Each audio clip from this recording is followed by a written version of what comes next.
Hello everyone, we're representatives of EO Health and we're here to talk about commonly asked questions on diabetes.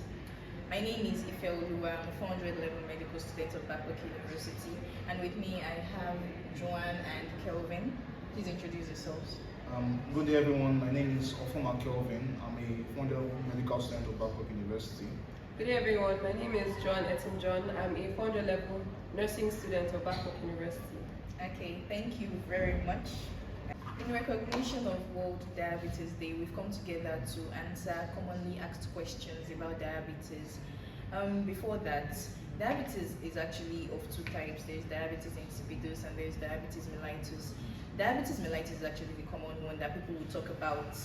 Yeah, because when someone tells you I'm diabetic, the first thing that would run through your mind is you have diabetes mellitus. And they are both characterized by polydipsia and polyuria. Polydipsia meaning high water intake and polyuria meaning high urine output.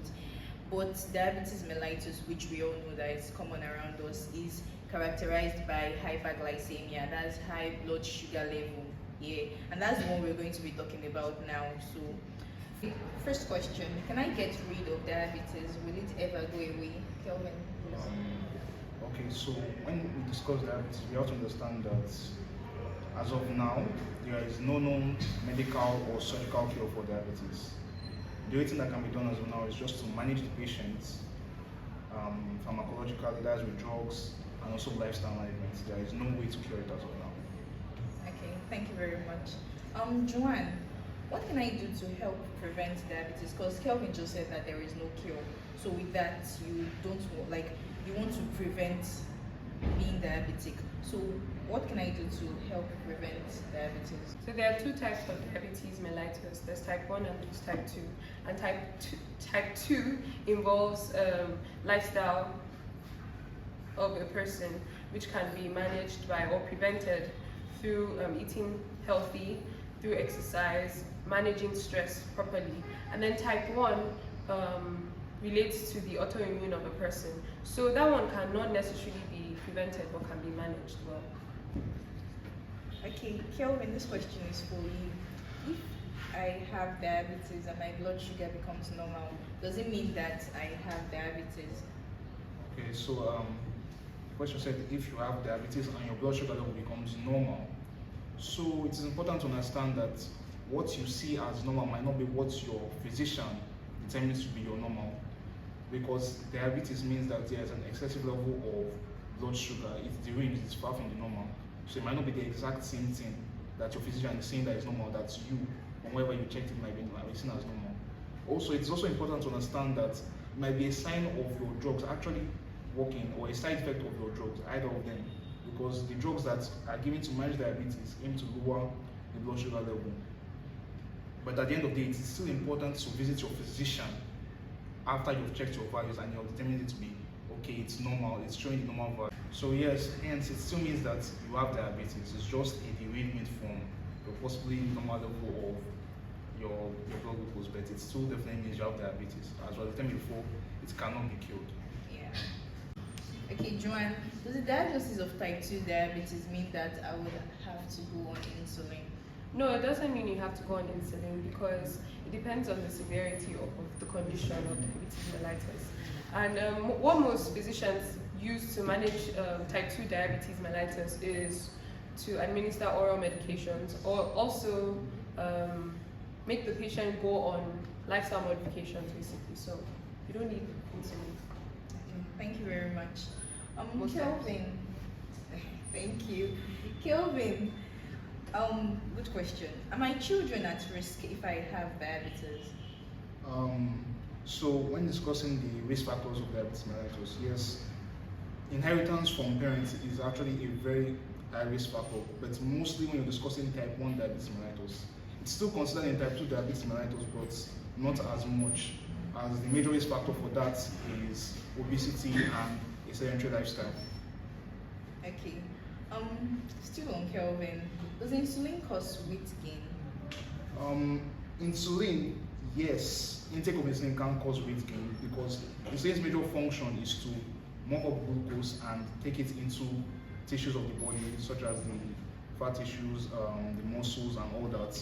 So yes, excessive use of insulin or even just normal use of insulin in diabetic patients can cause weight gain. It's a side effect of insulin.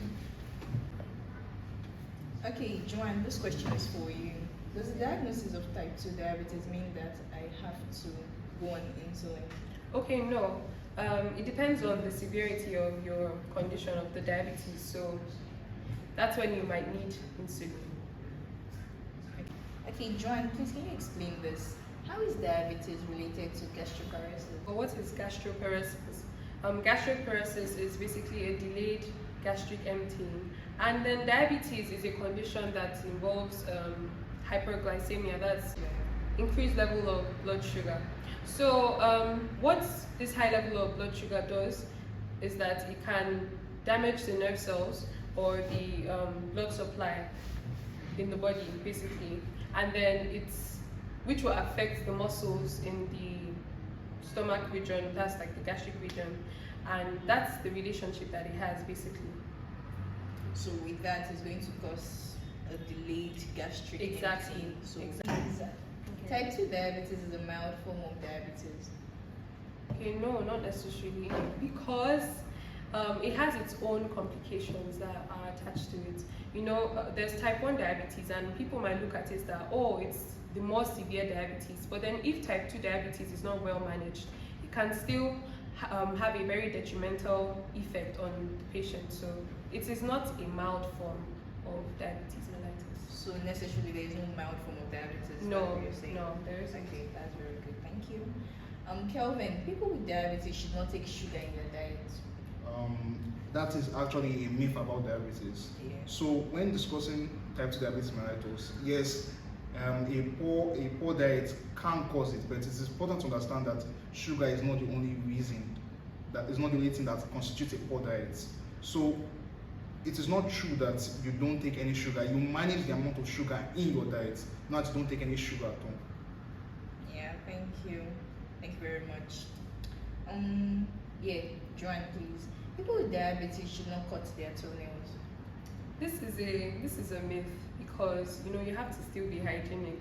You have to still keep yourself neat. The only thing about this myth is that truly a diabetic patient should be careful with having or with avoiding any injuries, because with that condition of hyperglycemia, that's increased blood sugar levels, it would be harder for any injury to heal, because of that state. So just cut your toenails, but be careful so that you don't get any injury. Yeah, I think this is also related to the fact that most people with diabetes, they would get injuries and they wouldn't know that they have that injury. Yes. So with that, I'm sure that if they cut their toenails and they don't know that they have a cut, yeah, It can be so, infected. yeah, all those kind of things, and healing would now take a longer time because of Yes. the hyperglycemia, like she mentioned. Yes. Okay, Kelvin, people with diabetes eventually go blind. Okay, blindness in relation to diabetes is caused by a complication called diabetic retinopathy. So it is usually due to elevated levels of glucose, and it is only occurs in situations where diabetes is not carefully managed.